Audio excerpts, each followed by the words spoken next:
What do you say? You mean you have to apologise? Boris Johnson never has to apologise. It's unfair. I have to apologise for the abrupt ending yesterday. This was circumstances beyond our control, by any means necessary. We truly apologise for this, and all we can say is the person to blame was Jeremy Corbyn. Jeremy Corbyn was the person to blame for that incident yesterday. And welcome back to Regrexit. Brexit England, Northern Ireland and Eastern Europe. And in Brexit Britain, there are police officers going to food banks. I've just seen that story on GMB, right? So I don't know how true the story is. And I mean, even if there's one police officer who has to use a food bank, yeah, in Brexit Britain, this is quite disgusting, right? But you know, the thing is, right, there are, so far we've heard about nurses, teachers using food banks, and if they are using food banks, then you've got to imagine, yeah, that, you know, if there's people from the refuge services for the council who are using food banks, they're even getting a look in. No one's even looking at them saying, well, look at these people. They've got pretty good jobs on the refuge service and they're using food banks. Right? You know, you can look on all the other services across the councils, right? And none of them will get a look in, because you know why? Because there's teachers, right? And there's nurses and there's police officers, right? All using food banks in Brexit Britain. And welcome back to By Any Means Necessary. Thank you so much for all your messages sent me, and a special thanks here to everybody who signed up to my channel. I feel so blessed with so much people that have signed up, so thank you so much for that. I'll go through all your messages, I'll answer as many as I can, which I've been doing very well of lately, but I will like all your messages for definite. Been doing very well at that too. All right. And today, the murderer of Sabina Nassar, right, is going to be sentenced. And let's hope that bitch ass, right, Benny Hill looking, fat faced pug looking, right. If you see the state of this guy who murdered this beautiful young lady, right, you know, just a murderer, you know, just an absolutely murdering scumbag, right, you know, who raped and murdered this beautiful young lady, do you know what I mean, who was on her way out for a night out with her friend, you know, and you know, she's cut across a park and she's met up with this absolute scumbag. So let's hope today, yeah, that the judge just says, you know, I'm putting your ass under the motherfucking prison, right, where your ass is never going to get out again. That's what I hope happens to him today. And it seems, right, that Jada, right, has thrown Will under the bus. You know, I should give him his real title. It's Will Smith Pinkett. It's Will Smith Pinkett, right? Do you know, right? I feel so sorry for Will Smith, because, you know, his wife could have had she could have had those 4 words, right, that says, you know, why are you being an idiot? Why are you being stupid? But no. She got another 4 words for him. I didn't need protecting. She's just like, you know what, yeah? What'd you do that for? I didn't need protecting. She truly is a real narcissist, because after he just boxed Chris in his mouth, yeah, she was laughing about it. Right? She wasn't laughing about the G.I. Jane joke. Right, she didn't find that funny, but she found it funny when Chris went up there and boxed him in his mouth. And then, right, she's finding fun. She now has decided, oh no, I didn't need protecting. So look at all of them women now, right, who have been saying, oh well, you know, isn't it nice to see a man jump up there and protect his wife? This bitch didn't need protecting. That's what she said. I ain't protecting. Right? And secondly, yeah, Will Smith has come out the next day and said, listen, I was completely wrong. So, I mean, there's not even 2 sides to this. There's not 2 sides to this. There's only one side to it. Right? Will Smith has admitted he was 100% wrong, and now Jade has come out and said, well, you know, I did not need protecting. Right? What the hell are you? Some type of big Neanderthal fool? Right? Keep your motherfucking jug ears in your seat. That's what she should have said, but she didn't. right? She allowed him to just go up there and do that, and obviously the fallout is really starting to hit them now, right? But just I can tell you, right, as a man, right, the red table talk, what Will Smith done, right, for me to have done that, right, first, right, I would first have to have both of my legs cut off from the knee, right, and then an arm from the elbow too. Right, I would do all that, right, before I would go up there and embarrass myself like that.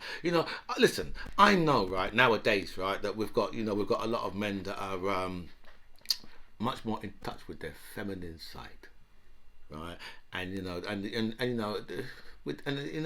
they got feelings and all these type of things. I mean, I understand that.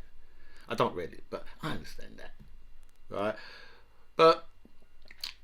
For him to have gone up there as a man and done that, right? Listen, if you was one of my friends, yeah, then we're gonna rip the shit out of you, right? You can't ever, right, come and sit down with us ever again if you was one of my friends and you done that, right? Because you will just tell listen, you'd basically be the bitch of the crew. You've got to be. But a man don't do that. Go up there and talk about his wife's affairs and all that, and all them things.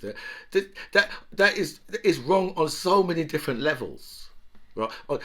I don't understand all this. All this. The new touchy feely type male. I don't understand all of that. Do you know what I mean? There's far too much. There was far too much sharing, right? I, right, don't want to know, right, about your relationship with your wife. Don't put it all over the internet. And the only reason why I know about it now is because of this incident. Because otherwise, I would have never known about how Will Smith, yeah, went up there and completely emasculated himself, right, on this red table talk, right. I don't know. I personally, right, do not know any men, right, who would have done that. I don't know any who would have done that. Do you know what I mean? I can say that I don't know any. Do you know what I mean? Maybe them. Maybe like a couple of gay guys that I probably know would do something. But I don't know any man who would go up there, right, would have that much confidence. Because I mean, that shit takes a lot of confidence to go up there, right, and completely humiliate yourself. That shit takes a lot of confidence, right? But then, Will Smith, unfortunately for him, he's living a completely humiliating life, right? In his own house, you've got the two women in his house they really don't seem to like him. His daughter wrote a letter to Tupac when she was 8 years old. I'm saying, what the fuck is that about? He was dead by the time she was born. Right? How would she even know about Tupac? What is going on in that house, right? That your daughter, right, at 8 years old, will be writing Tupac a letter to say, please, Mr. Pac, would you come back? Because my mum is so sad. So what the kiss me ass kind of bullshit is that? Right? That your daughter, I wouldn't say, how do you even get there? Right? How does your daughter know about her mum's dead ex? She wasn't even born. What is going on in that house for her to know that? Right? So you see, there must have been some real bullshit going on up in that house, right? For the daughter to be doing all shit like that, for Willow to be doing, named after the dad, to be doing all that shit. So the two, it seems like both of them have a completely or she's just following in her mum's footsteps. So boy, I just say, well, I feel, I pity Will, and that's not a good place to be, really, because I wouldn't want anybody to pity me. Don't pity me. And Rishi the stick insect Sunak, another man who fell into the whole Will Smith debacle by telling people, keep my wife's name out your motherfucking mouth. But unfortunately for Rishi, that makes people look into your wife much more. And now people started to look into her. What they're finding is that, unbeknownst, well, obviously people must have known, but it's in the news now that she's a non-domiciled, which means that she don't pay no taxes, right, on her income, what she gets from other countries. But right, she's a non-dom, right, but she's quick to come because she's been living in this country for 8 years. She's been living in Downing Street. Is there anybody, right? Is there any other time, right, that we've had a non-dom living in Downing Street? Because there's, she's been living in this country for 8 years, right? But that hasn't stopped her being a non-dom from taking furlough money. I have a feeling that Rishi Sunak, all his tax laws has been built around his wife. And also the furlough has come as a direct result as of his wife needing furlough. She didn't really need it because, last year, her the company that her dad started, right? She's got a 0.9% share, so that's less than 1%. But last year she received £4.5 million in dividends. But she still took the furlough to give to her workers, while she's lying there next to the Chancellor. There's nothing wrong, right, with being a non-dom. Absolutely nothing wrong with that. We allow it. All the non-doms, they're all come from abroad, right? We allow them to come over here and live, so there's absolutely nothing wrong with it.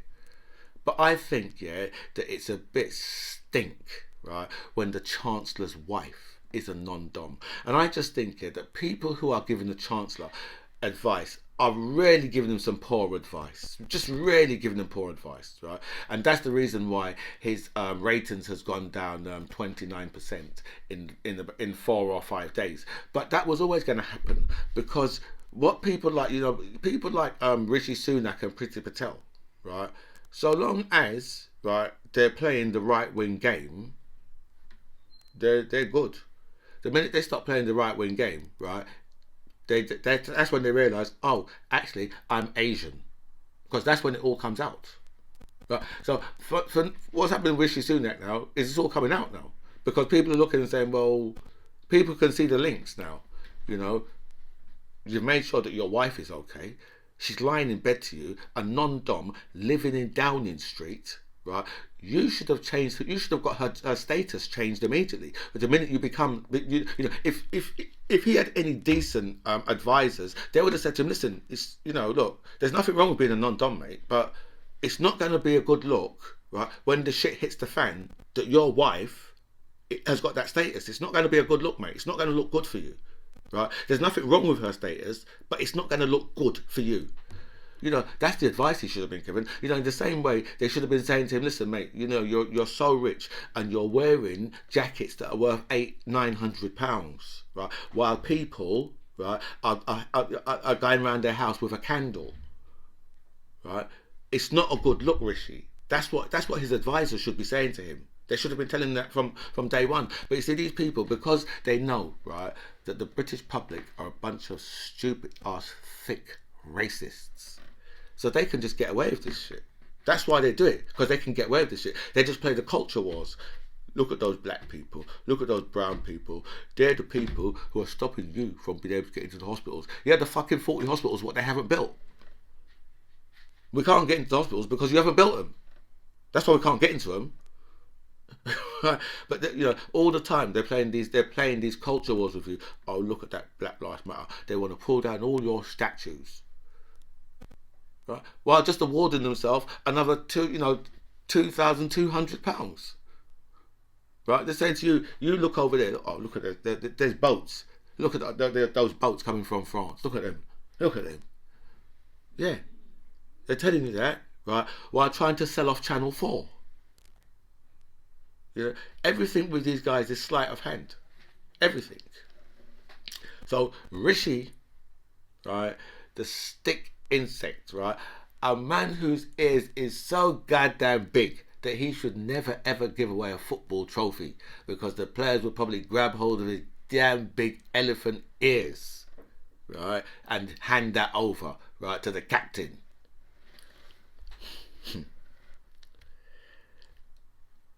And what we've got, so, well, the person who runs Manchester Airport has resigned under the weight of the bollocks what's going on up in there, right? Because you know, Manchester Airport, yeah, is so packed up, right? It's like going to a rave, right, in a club, right, that holds 3,000 people, but there's 4,000 inside there. That's what Manchester Airport is like. So the person who runs it just had to say, you know what, man, listen, Brexit has fucked us up. That's what's happened. Brexit has really just torn it to pieces. That's what's going on in all of our ports. Right, that's the reason why. And all of the good thing is, yeah, all the people who run these ports are just coming out and saying it now. It's because of Brexit. We can't get the staff.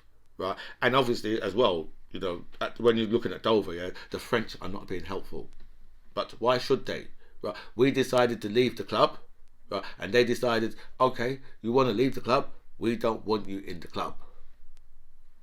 So that's you know. So when I tell you, yeah, if you see the state of it, if you see, like I've just seen the M20 has been closed at Dover, right, and if you see the line of lorries, right, it's a lorry line.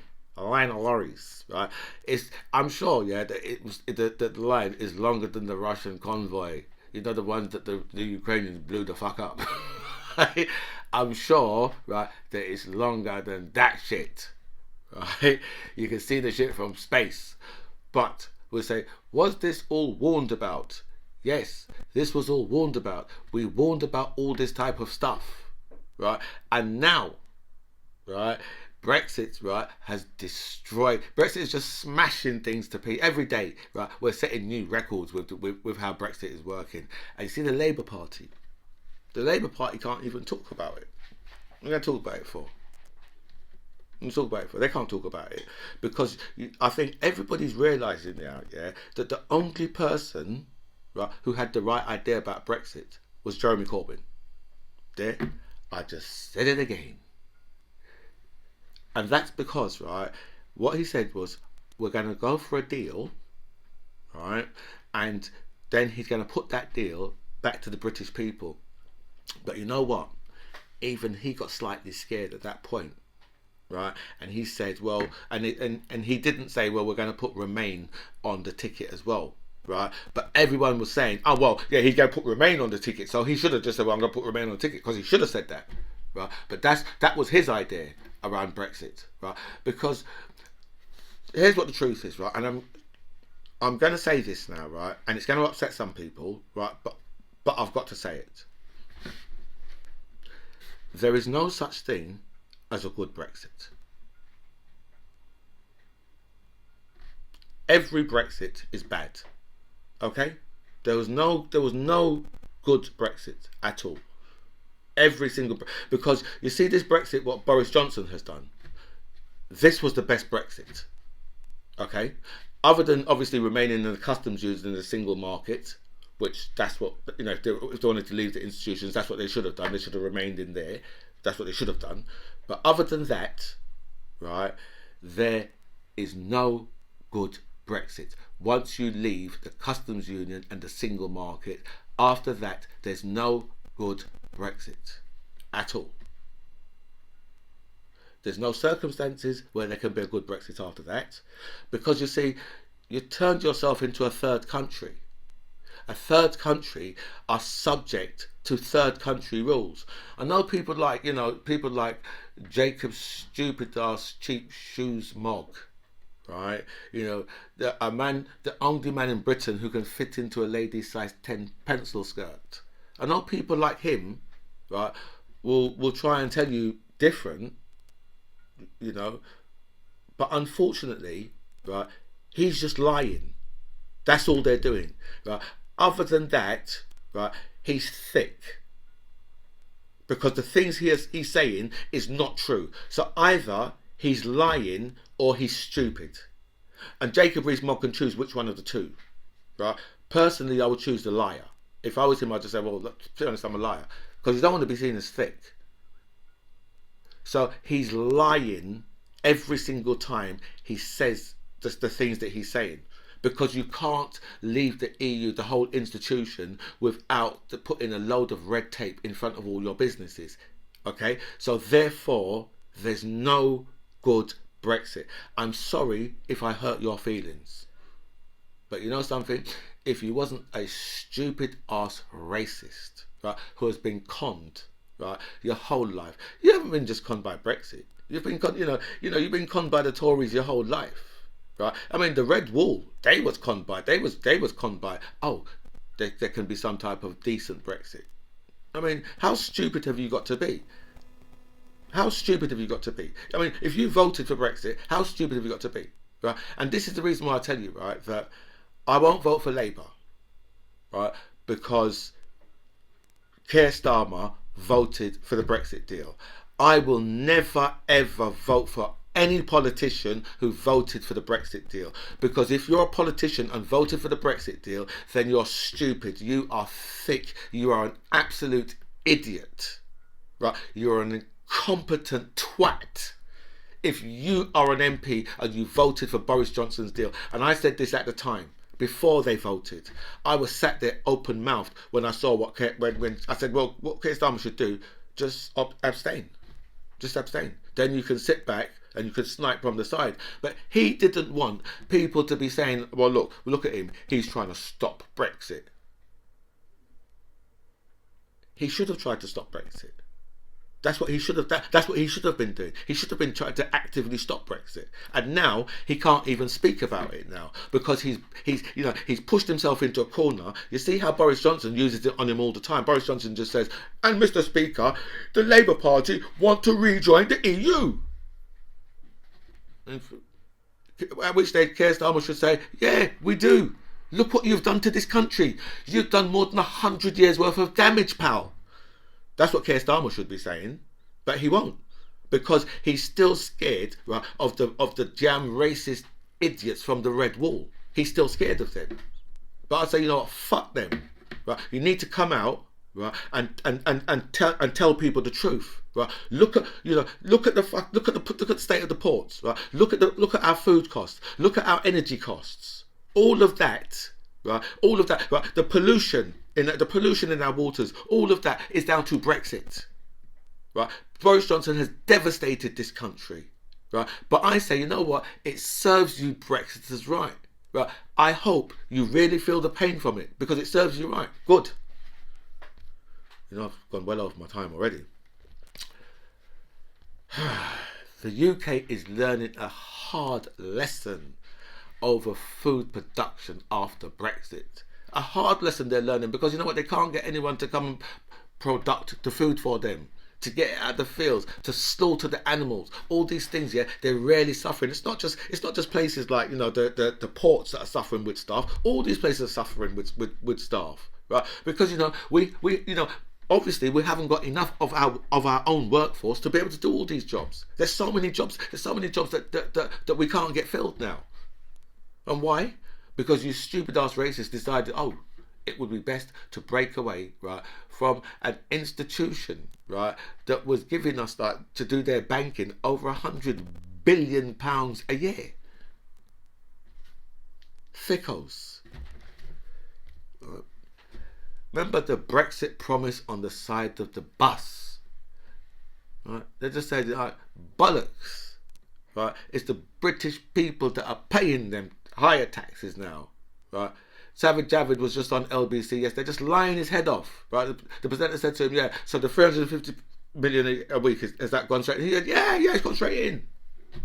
No, it hasn't.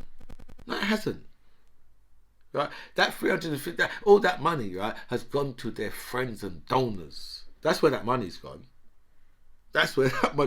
And now, who's the gooses, the damn idiots that's got to pay it all back? Us. And when I say us, I do mean us. Right? And that's all down to you stupid ass racist foolish Brexiters, right, who voted for something, right, that was going to shoot yourself in both feet and both hands. Do you know how hard that is to do? I've got to bow out of here, guys. This is By Any Means Necessary. I'm the MC John Ribbs. It was really nice to speak to you guys. Comments below.